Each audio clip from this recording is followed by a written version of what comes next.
الحمد للہ رب العالمین والصلاة والسلام علی سید الانبیاء والمرسلین اما بعد فاعوذ باللہ من الشیطان الرجیم بسم اللہ الرحمن الرحیم۔ سبق نمبر 32 فقہ بہار شریعت حصہ 3۔ اس میں انشاءاللہ تعالی آج امامت کا بیان، جماعت کا بیان پڑھنے کی کوشش کریں گے۔ توجہ کے ساتھ سماعت کرنے والے انشاءاللہ تعالی اس کی خوب برکتیں پائیں گے۔ گو کہ ہماری اکثریت جو ہے وہ امام نہیں ہوتی، مگر جماعت سے نماز تو پڑھتی ہے، تو امامت کا بھی بیان ہے اور مقتدی کے حوالے سے بھی احکام اس میں موجود ہیں۔ اور آپ میں سے ماشاءاللہ چند احباب جو امام بھی ہیں باقاعدہ مساجد میں، یا وہ اس خواہش کو اپنے دل میں رکھتے ہیں کہ وہ بھی علم دین سیکھ لیں اور پھر انشاءاللہ تعالی مصلی امامت کے قابل ہو جائیں، تو ان کو چاہیے کہ خوب ان مسائل کو پڑھیں، سمجھیں، جہاں سے سمجھ نہ آئے علماء سے پوچھیں اور مکمل سیکھ کر امامت کی سعادت ضرور پائیں۔ گروپ میں موجود خواتین جو ہیں، جو عالمہ کورس کر رہی ہیں، ان کے لیے بھی ان کو سیکھنا سمجھنا فائدے سے خالی نہیں ہے۔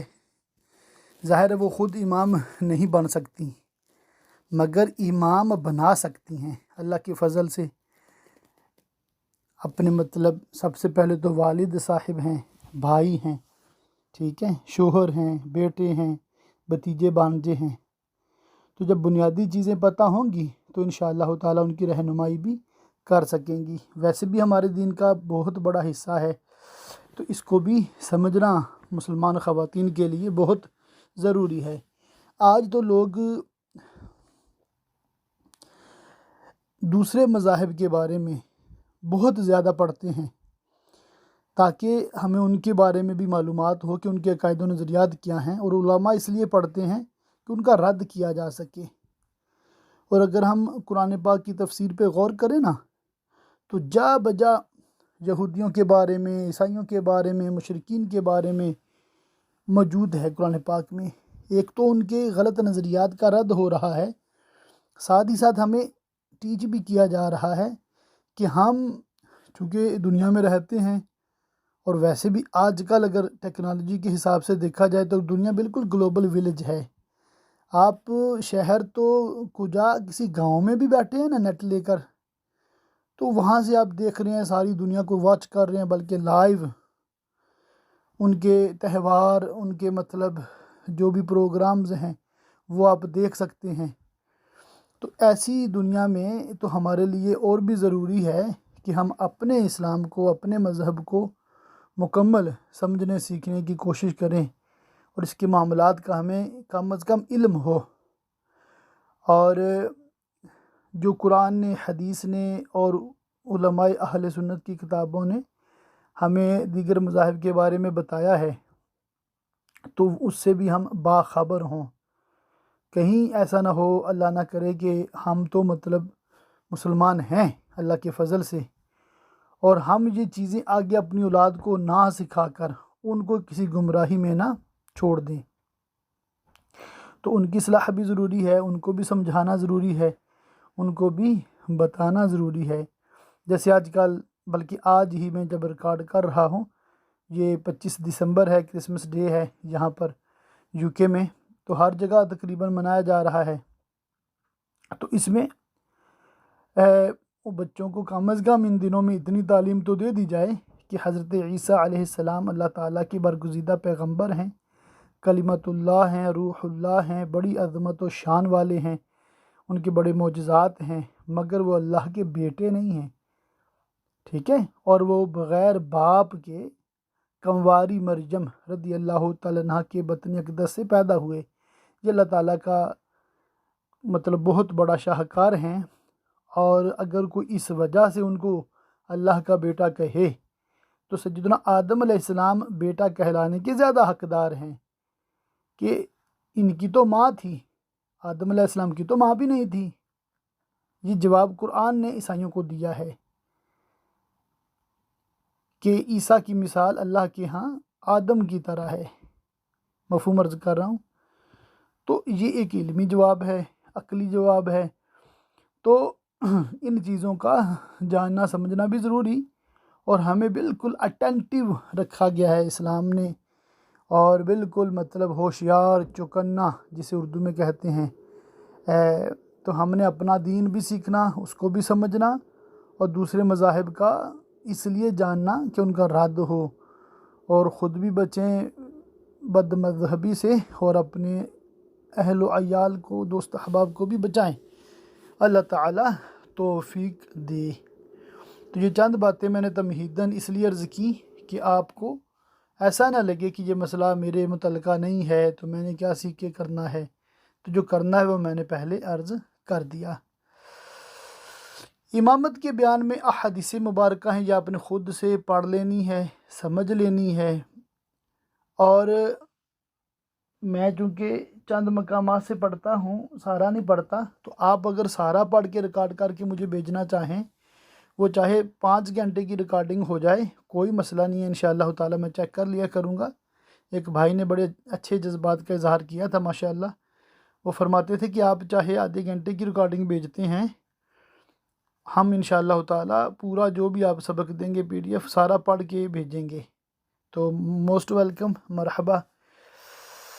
یہاں لکھا ہے احکام فقہیہ، امامت کبریٰ کا بیان حصہ عقائد میں مذکور ہوا۔ امامت کبریٰ سے مراد کیا ہے؟ خلافت۔ تو پہلے امام کون ہوئے؟ سیدنا ابو بکر صدیق رضی اللہ تعالیٰ عنہ، دوسرے سیدنا عمر فاروق رضی اللہ تعالیٰ عنہ، تیسرے سیدنا عثمان غنی رضی اللہ تعالیٰ عنہ، چوتھے سیدنا علی المرتضیٰ رضی اللہ تعالیٰ عنہ، پانچویں سیدنا حسن مجتبیٰ رضی اللہ تعالیٰ عنہ۔ یہ 5 وہ حضرات قدسیہ ہیں جنہیں خلیفہ کہا گیا، اور ان پر خلافت راشدہ مکمل ہوئی۔ حدیث پاک کے مطابق 30 سال تک خلافت رہے گی، اور اسی کو خلافت راشدہ بھی کہا جاتا ہے۔ تو یہ امام ہیں امامت کبریٰ کے لحاظ سے۔ اس باب یعنی اس چیپٹر میں جو ہم پڑھ رہے ہیں، امامت صغریٰ یعنی امامت نماز کے مسائل بیان کیے جائیں گے۔ امامت کی یہ معنی ہے کہ دوسرے کی نماز کا اس کی نماز کے ساتھ وابستہ ہونا، گویا کہ امام ہمارا نمائندہ ہوتا ہے۔ جیسے چند لوگ، بلا تمثیل عرض کر رہا ہوں، بادشاہ کے دربار میں کسی مسئلے کے لیے حاضر ہوں تو سارے بولیں گے تو پھر ظاہر ایک مسئلہ بنے گا۔ وہ اپنے میں سے ایک سمجھدار، جو زیادہ اچھا بندہ ہے، ذی شعور ہے، علم والا ہے، اس کو وہ نمائندہ بنا دیتے ہیں، بھی ہماری ساری بات یہ کرے گا، باقی سارے چپ ہو کے سنتے ہیں۔ تو ایسا ہی مسئلہ یہ امامت کا ہوتا ہے۔ شرائط امامت، مسئلہ نمبر 1، مرد غیر معذور کے امام کے لیے 6 شرطیں ہیں، یعنی ایسا مرد جس میں کوئی عذر نہیں ہے، وہ صحیح ہے، سب کچھ ٹھیک ہے، اس کا امام کیسا ہو؟ اس میں اسلام ہو سب سے پہلے، سنی صحیح العقیدہ ہو، دوسرے لفظوں میں۔ اب سنی صحیح العقیدہ 4 فقہ میں تقسیم ہیں، حنفی، شافعی، مالکی، حنبلی۔ ان چاروں میں سے کوئی بھی ہو وہ ہمارا بھائی ہے، ٹھیک ہے، چاروں حق میں ہیں، 5ویں فقہ کوئی نہیں ہے۔ نمبر 4، بلوغ، بالغ مرد ہیں، ظاہر مرد لکھا ہے، بچے نہیں نہ لکھا، تو مردوں کا امام بھی مرد ہو، بالغ ہو، نابالغ مردوں کی امامت نہیں کر سکتا۔ نمبر 3، عاقل ہونا، ظاہر سی بات ہے، ایک مجنون، پاگل، وہ تو امام نہیں ہو سکتا۔ نمبر 4، مرد ہونا، جی ہاں، عورت امام نہیں ہو سکتی، عورت عورتوں کی بھی امامت نہیں کر سکتی۔ یہ مسائل آگے انشاءاللہ تعالیٰ پڑھیں گے۔ ہاں، عورتوں کا مرد امام ہو سکتا ہے۔ نمبر 5، قراءت، ظاہر ہے اس کو قرآن پڑھنا ہے نماز میں، تو اتنی تجوید اور قرات اس نے سیکھی ہو جو ضروری ہے نماز کے لیے، یجوز بہ الصلاۃ، اس پہ فتویٰ صادق آتا ہو کہ اس کے پیچھے نماز جائز ہو، اتنی قرات اس کو آتی ہو۔ نمبر 6 ہے معذور نہ ہونا، ایسا نہ ہو امام کہ اس کو خود پیشاب کے قطرے آتے ہیں یا ہوا خارج ہوتی ہے، اس کا اپنا وضو نہیں ٹھہرتا، تو ایسا امام تو دوسروں کی امامت نہیں نہ کر سکتا۔ اگر کسی امام میں ایسی پرابلم ہے تو بالکل آج ہی وہ چھوڑ دے نماز، بالکل ایک نماز نہ پڑھائے۔ مسئلہ نمبر 2 ہے عورتوں کے امام کے لیے مرد ہونا شرط نہیں، عورت بھی امام ہو سکتی ہے اگرچہ مکروہ ہے۔ یہ مسئلہ تفصیلی ہے، یہ جو مکروہ ہے نا، جہاں پر عامہ کتب لکھا ہے، یعنی عام کتابوں میں یہ مسئلہ ہے، یہ مکروہ سے مکروہ تحریمی مراد ہے، جسے ہم ناجائز و گناہ کہتے ہیں۔ شرط ایک ہوتی ہے، پھر اس کے نیچے ہوتا ہے درجہ فرض کا، پھر نیچے واجب کا درجہ ہوتا ہے، تو واجب کا ترک مکروہ تحریمی کہلاتا ہے۔ گو کہ شرط نہیں ہے مگر واجب ہے کہ مرد ہو، یہ ڈیفرنس یہاں پر ذہن میں رکھیے گا، باقی انشاءاللہ مثال اس پہ پھر آپ کو سمجھ آ جائیں گے۔ مسئلہ 3، نابالغوں کے امام کے لیے بالغ ہونا شرط نہیں، بلکہ نابالغ بھی نابالغوں کی امامت کر سکتا اگر سمجھوال ہو۔ چھوٹے نابالغ بچے ہیں تو ان کا امام چھوٹا نابالغ ہو سکتا ہے، اس میں ظاہر ہے وہ کوئی مسئلہ نہیں ہے۔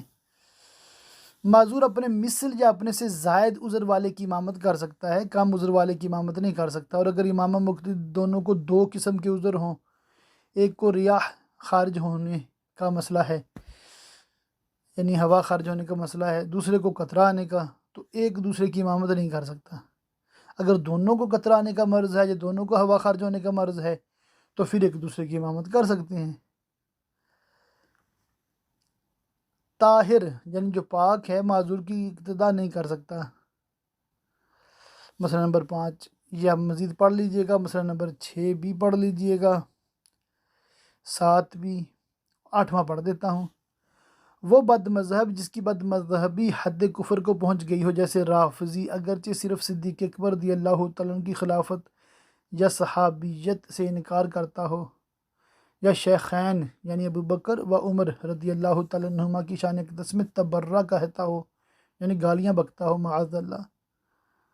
اسی طرح قدری، جہمی، مشبہ، اور وہ جو قرآن کو مخلوق بتاتا ہے، اور وہ جو شفاعت یا دیدار الہی یا عذاب قبر یا کرامن کاتبین کا انکار کرتا ہے، ان کے پیچھے نماز نہیں ہو سکتی۔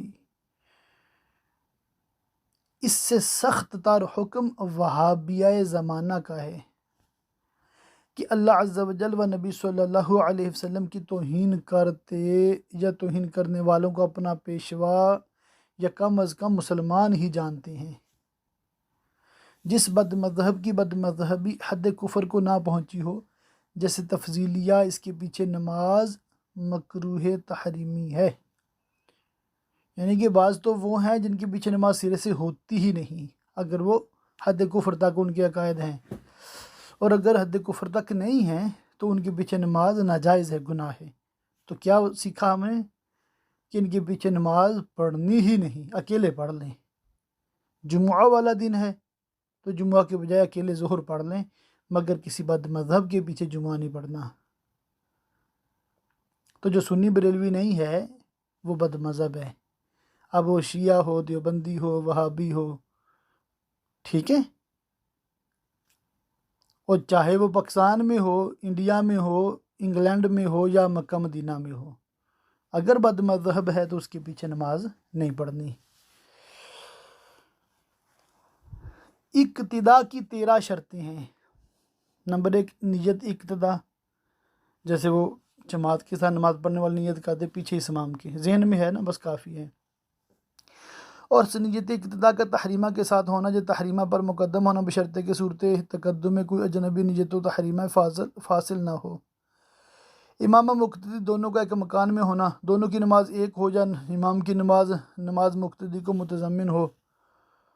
یہ دونوں کی نماز ایک مطلب دونوں عصر کی نماز پڑھ رہے ہیں فرض۔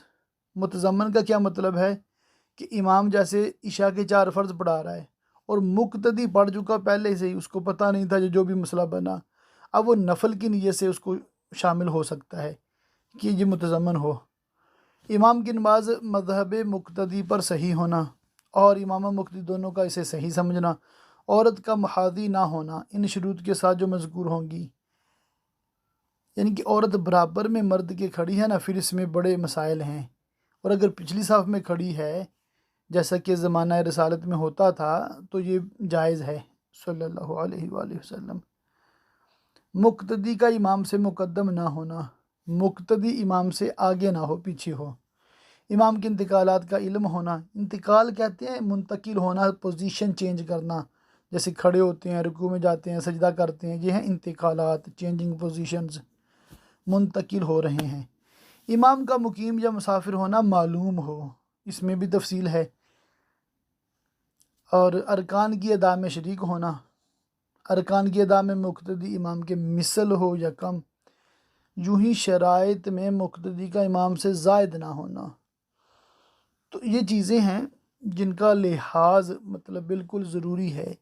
اب اس میں جو ڈیٹیل ہے نا وہ نیچے لکھی ہوئی ہے، وہ مسائل آپ نے خود سے دیکھنے ہیں، سمجھنے ہیں اور پڑھنے ہیں۔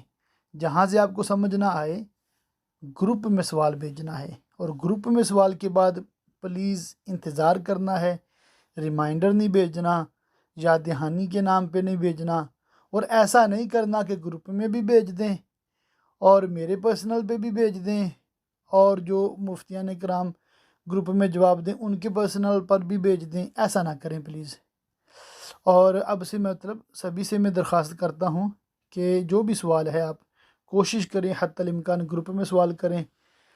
بھائی جو ہیں وہ چاہے لکھ کر کریں یا بول کر کریں، بہنیں جو ہیں صرف اور صرف لکھ کر سوال کریں، تو انشاءاللہ تعالی ہم گروپ کو زیادہ ایکٹیو کریں گے، اور آپ کے سوال پوچھنے کی وجہ سے پوچھیے گا صرف وہی جو ضروری ہے۔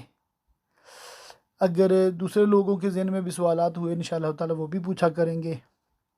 آپ میں سے جو بیسٹ اسٹوڈنٹس ہیں ان کو آفر ملی تھی کہ گروپ ایڈمنز بن سکتے ہیں، تو میں نے ماشاءاللہ کافی لوگوں کو بنایا بھی ہے۔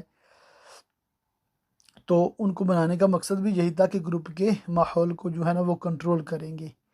گروپ میں صرف سوالات کی اجازت ہے، جن علماء نے اجازت لی ہے صرف ان کو اجازت ہے، باقی دیگر لوگ شرعی سوالوں کے جواب نہ دیں۔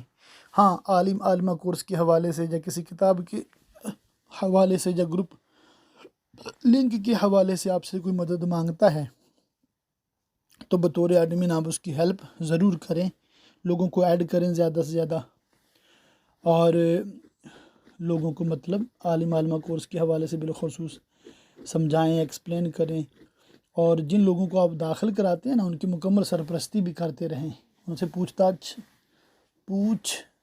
تاچھ کرتے بھی رہیں۔ اللہ تعالیٰ آپ کو جزائے خیر دے انشاءاللہ تعالیٰ، یہ لوگ آپ کے لیے بہت بڑا صدقہ جاریہ بنیں گے انشاءاللہ تعالیٰ۔ تو یہ جو شرائط ہم نے پڑھی ہے نا اسی کی آگے وضاحت ہے، تفصیل ہے۔ مسئلہ نمبر 29 پڑھ دیتے ہیں انشاءاللہ تعالیٰ۔ شافعی یا دوسرے مقلد کی اقتداء اس وقت کر سکتے ہیں جب وہ مسائل طہارت و نماز میں ہمارے فرائض مذہب کی رعایت کرتا ہو، یا معلوم ہو کہ اس نماز میں رعایت کی ہے، یعنی اس کی طہارت ایسی نہ ہو کہ حنفیہ کے طور پر غیر طاہر کہا جائے، نہ نماز اس قسم کی ہو کہ ہم اسے فاسد کہیں، پھر بھی حنفی کو حنفی کی اقتداء افضل ہے، اور اگر معلوم نہ ہو کہ ہمارے مذہب کی رعایت کرتا ہے، نہ یہ کہ اس نماز میں رعایت کی ہے تو جائز ہے مگر مکروہ، یا مکروہ تنزیہی مراد ہے، اور اگر معلوم ہو کہ اس نماز میں رعایت نہیں کی تو باطل محض ہے۔ تو مطلب کیا ہوا کہ شافعی کہتے ہیں جسم سے اگر خون نکلے تو وضو نہیں ٹوٹتا۔ اب امام کے لگا زخم، خون نکلا آپ کے سامنے، اس کے تو وضو ٹوٹ گیا ہمارے ہاں۔ حنفی کہتے ہیں ٹوٹ گیا وضو، شافعی کہتے ہیں نہیں ٹوٹا، اور ایسے ہی وہ نماز پڑھانے لگ گیا ہے۔ اب اس کے پیچھے نہیں کھڑے ہونا، چاہے وہ شافعی ہے، ہمارا بھائی ہے، مگر اب چونکہ اس کا وضو ٹوٹا ہوا ہے اس کے پیچھے نماز نہیں پڑھنی۔ اسی طرح عصر کی نماز وہ جلدی پڑھاتے ہیں، اور ہمارے یہاں وقت ہی نہیں شروع ہوا ہوتا، تو اس میں پھر ان کے پیچھے نہیں کھڑے ہونا۔ اور اگر کوئی نماز ہے جس میں آپ کو ایسا ہے کہ اس کا مطلب وضو بھی ابھی کیا اس نے، اور نماز کا بھی ٹائم ہے ہمارے ہاں، جیسے مغرب ہے، فجر ہے، ظہر بھی تقریباً ملتا جلتا ٹائم ہے، ظہر کا شروع کا ٹائم ہمارا ملتا جلتا ہے، آخر کا وقت جو ہے نا اس میں اختلاف ہے، اور عشاء میں بھی تھوڑا سا اختلاف ہے، وہ 5-10 منٹ کا ہے، اذان ہوتے ہی وہ ہو جاتی ہے ترکیب۔ بہرکیف شافعی کے پیچھے نماز ہم پڑھ سکتے ہیں، اس میں کوئی پرابلم نہیں ہے، یہ ہم نے آج سیکھا ہے۔ افضل یہی ہے کہ حنفی جو ہے حنفی کے پیچھے ہی نماز پڑھے۔ مسئلہ نمبر 34 ہے، اس وجہ سے کہ مقتدی کے پاؤں امام سے بڑے ہیں، اس کی انگلیوں سے آگے ہیں مگر ایڑیاں برابر ہوں یا اس سے پیچھے ہوں امام سے، تو نماز بالکل ہو جائے گی، اس میں کوئی حرج نہیں ہے۔ امامت کا زیادہ حقدار کون ہے؟ یہ میں پڑھتا ہوں، یہ حقدار ہونے سے مراد نا یہ افضل والی بات ہے۔ سب سے زیادہ مستحق امامت وہ شخص ہے جو نماز و طہارت کے حکام کو سب سے زیادہ جانتا ہو، اگرچہ باقی علوم میں پوری دستگاہ نہ رکھتا ہو، بشرطے کہ اتنا قرآن یاد ہو کہ بطور مسنون پڑھے اور صحیح پڑھتا ہو، یعنی حروف مخارج سے ادا کرتا ہو اور مذہب کی کچھ خرابی نہ رکھتا ہو اور فواحش سے بچتا ہو۔ اس کے بعد وہ شخص جو تجوید و قرآت کا زیادہ علم رکھتا ہو، اس کے موافق ادا کرتا ہو۔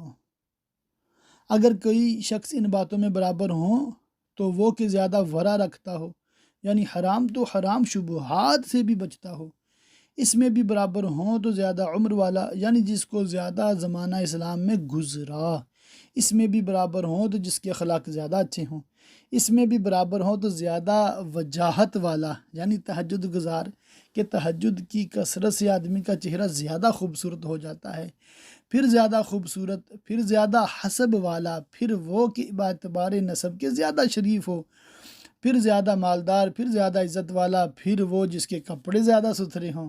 غرض چند شخص برابر کے ہوں تو ان میں جو شرعی ترجیح رکھتا ہو زیادہ حقدار ہے، اور اگر ترجیح نہ ہو تو قرعہ ڈالا جائے، جس کے نام کا قرعہ نکلے وہ امامت کرے، یا ان میں سے جماعت جس کو منتخب کرے وہ امام ہو، اور جماعت میں اختلاف ہو تو جس طرف زیادہ لوگ ہوں وہ امام ہو، اور اگر جماعت نے غیر اولا کو امام بنایا تو برا کیا مگر گناہگار نہ ہوئے۔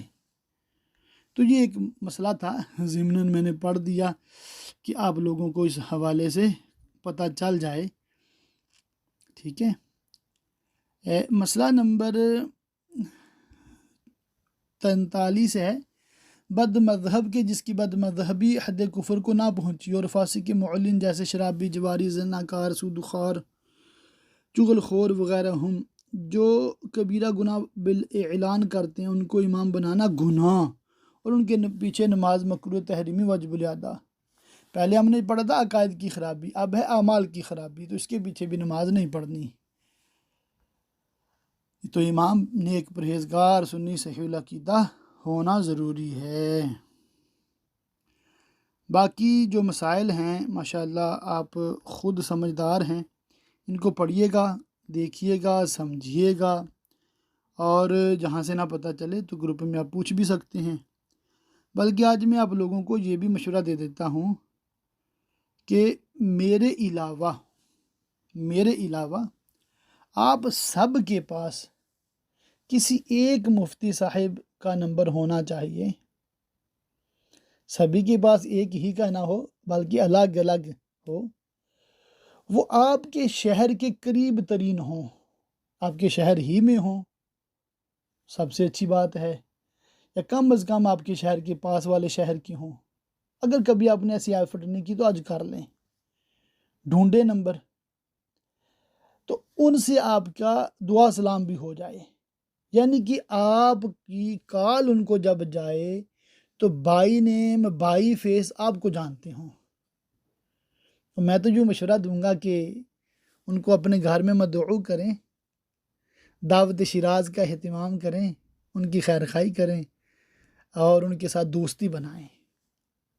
بالکل، یہ دوستی انشاءاللہ تعالیٰ آپ کو دنیا میں بھی کام دے گی، آخرت میں بھی کام دے گی۔ اور پھر ان سے گاہے بگاہے عالم کورس میں جو آپ پڑھ رہے ہیں نا، جو سوالات آپ کے ذہن میں آ رہے ہیں، تو ان سے پوچھا کریں۔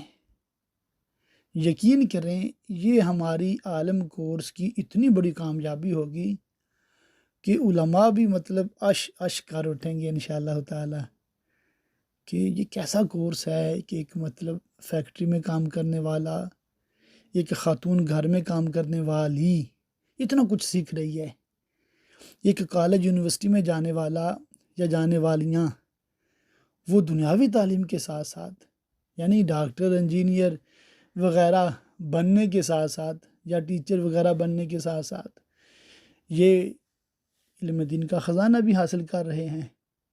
تو انشاءاللہ تعالی ان کو بھی یہ مطلب انڈائریکٹ ہم یہ پیغام دیں گے کہ وہ بھی اس طرح ترکیبیں بنائیں۔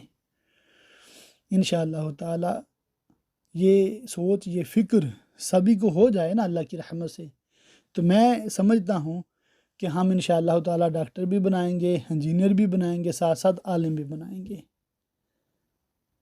جو باقاعدہ اپنے آپ کو وقف کر سکتے ہیں عالم کورس کے لیے، درس نظامی کے لیے، باقاعدہ شیخ الحدیث بننے کے لیے، مفتی بننے کے لیے۔ وہ تو سبحان اللہ کیا شان ہے ان کی، مگر جو اتنا نہیں کر سکتے تو کم از کم عالم کورس جتنا تو ہر ایک کو کرنا ہی چاہیے۔ اور اللہ تعالی ہم سب کو یہ توفیق خیر مرحمت فرمائی۔ امامت کے جو بقیہ مسائل ہیں وہ آپ نے خود سے دیکھنے ہیں انشاءاللہ تعالی، اور ان کو سمجھنا ہے اور سمجھ کر پڑھنا ہے۔ میں انشاءاللہ تعالی آگے جماعت کا بیان جو ہے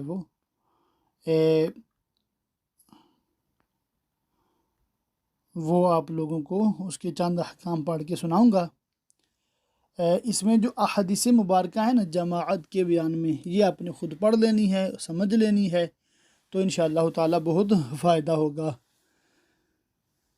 جماعت اور امامت چونکہ ملتے جلتے ہیں اس لیے زیادہ اس میں پڑھنے کی حاجت نہیں پڑے گی۔ جماعت کے مسائل، احکام فقہیہ، عاقل بالغ حر یعنی آزاد قادر پر جماعت واجب ہے، بلا عذر ایک بار بھی چھوڑنے والا گنہگار اور مستحق سزا ہے، اور کئی بار ترک کرے تو فاسق مردود الشہادہ اور اس کو سخت سزا دی جائے گی۔ اگر پڑوسیوں نے سکوت کیا تو وہ بھی گنہگار ہوئے۔ تو جس کو کوئی عذر نہ ہو اس کو جماعت کے ساتھ نماز پڑھنا یہ بہت ضروری ہے۔ اس میں آپ بقیہ مسائل جو ہیں آپ خود دیکھ لیجئے گا۔ مسئلہ نمبر 5 ہے مریض جسے مسجد تک جانے میں مشقت ہو، اپاہج یعنی ڈیزیبل جسے کہتے ہیں، جس کا پاؤں کٹ گیا ہو، جس پر فالج گرا ہو، اتنا بوڑھا کہ مسجد تک جانے سے عاجز ہے، اندھا اگرچہ اندھے کے لیے کوئی ایسا ہو جو ہاتھ پکڑ کر مسجد تک پہنچا دے، سخت بارش اور شدید کیچڑ کا حل ہونا، سخت سردی، سخت تاریکی، آندھی، مال یا کھانے کے تلف ہونے کا اندیشہ، قرض خواہ کا خوف ہے اور یہ تنگ دست ہے، ظالم کا خوف، پخانہ پیشاب ریاح کی حاجت شدید ہے یا کھانا حاضر ہو، نفس اس کی خواہش ہو، قافلہ چلے جانے کا اندیشہ ہے، مریض کی تیمارداری کی جماعت کے لیے جانے سے اس کو تکلیف ہوگی اور گھبرائے گا، یہ سب جو 20 کے 20 ہیں ترک جماعت کے لیے عذر ہیں۔ عورتوں کو کسی نماز میں جماعت کی حاضری جائز نہیں، دن کی نماز ہو یا رات کی، جمعہ ہو یا عیدین، خواہ وہ جو جوان ہوں یا بوڑھیاں، یوں ہی وعظ کی مجالس میں بھی جانا ناجائز ہے۔ ہاں، وعظ کی مجالس اگر ایسی ہیں جیسے اسلام بھائیوں کا اجتماع ہوتا ہے یا اسلامی بھائیوں مردوں کا اجتماع ہے، مگر عورتوں کے لیے پردے کا خصوصی اہتمام ہے، تو وعظ سننے کے لیے عورتوں کا جانا جائز ہے۔ جس گھر میں عورتیں ہی عورتیں ہوں اس میں مرد کو ان کی امامت ناجائز ہے۔ ہاں، اگر ان عورتوں میں اس کی نسبی محارم ہوں یا وائف یا وہاں کوئی مرد بھی ہے تو ناجائز نہیں۔ اور پھر آگے امامت کے یعنی جماعت کرانے کے حوالے سے مسائل لکھے ہوئے ہیں، وہ انشاءاللہ تعالی میں پڑھتا ہوں۔ اکیلا مقتدی مرد اگرچہ لڑکا ہو امام کے داہنی جانب کھڑا ہو، بائیں طرف یا پیچھے کھڑا ہونا مکروہ دو مقتدی ہوں تو پیچھے کھڑے ہوں، برابر کھڑا ہونا مکروہ تنزیہی ہے، دو سے زائد کا امام کے برابر کھڑا ہونا مکروہ تحریمی ہے۔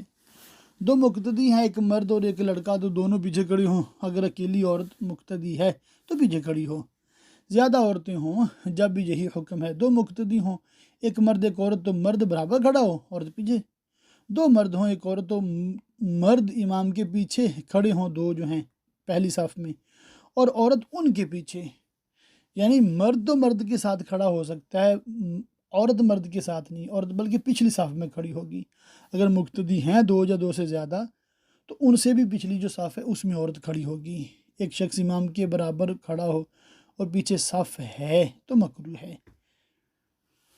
امام کے برابر کھڑے ہونے کے یہ معنی ہیں کہ مقتدی کا قدم امام سے آگے نہ ہو، یعنی اس کے پاؤں کا گٹا اس کے گٹے سے آگے نہ ہو، سر کے آگے پیچھے ہونے کا کچھ اعتبار نہیں۔ تو اگر امام کی برابر کھڑا ہو اور چونکہ مقتدی امام سے دراز قد لمبے قد والا ہے، لہٰذا سجدے میں مقتدی کا سار امام سے آگے ہوتا ہے، مگر پاؤں کا گٹا گٹے سے آگے نہ ہو تو حرج نہیں۔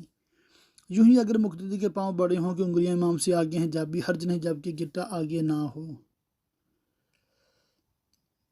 تو اس کے بقیہ مسائل آپ نے دیکھنے ہیں، سمجھنے کی کوشش کرنی ہے۔ مرد اور بچے اور خنسا کہتے ہیں خسرے کو، اور عورتیں جمع ہو تو صفوں کی ترتیب یہ ہے کہ پہلے مردوں کی صف ہو، پھر بچوں کی، پھر خنسا کی، پھر عورتوں کی، اور بچہ تنہا ہو، ایک ہی بچہ ہے صرف، تو مردوں کی صف میں داخل ہو جائے۔ اور پھر اس میں عورتوں کے مردوں کے محاذی کھڑے ہونے کے حوالے سے مسائل کافی ڈیٹیل کے ساتھ ہیں۔ یہ ساری ڈیٹیل آپ کے لیے مطلب یاد رکھنا ضروری نہیں ہے، صرف ایک نظر دیکھ لیں، کیونکہ آج کل عورتیں جماعت کے ساتھ نماز نہیں پڑھتی، تو یہ مسائل آپ کو یاد رکھنے ضروری نہیں ہیں، مگر ایک نظر دیکھ لینا کہ کہیں کبھی ایسا کوئی مسئلہ آئے تو آپ کو پتہ ہو کم از کم کہ کیا مسئلہ ہے شرعی اعتبار سے اور کیا مسئلہ ہونا چاہیے۔ اب یہی مسئلہ نمبر 24 پر ہم اختتام کر رہے ہیں، اور 24 سے آگے مقتدی کی جو 4 قسمیں ہیں، اسے انشاءاللہ تعالیٰ آگے ہم اس کے مسائل اگلے لیسن میں پڑھیں گے۔ اللہ تعالیٰ کی پاک بارگاہ میں دعا، اللہ تعالیٰ ہمیں علم دین سیکھنے سکھانے دوسروں تک پہنچانے کی توفیق عطا فرمائے۔ آمین بجاہ النبی الامین وصلی اللہ تعالیٰ علیہ وآلہ وسلم۔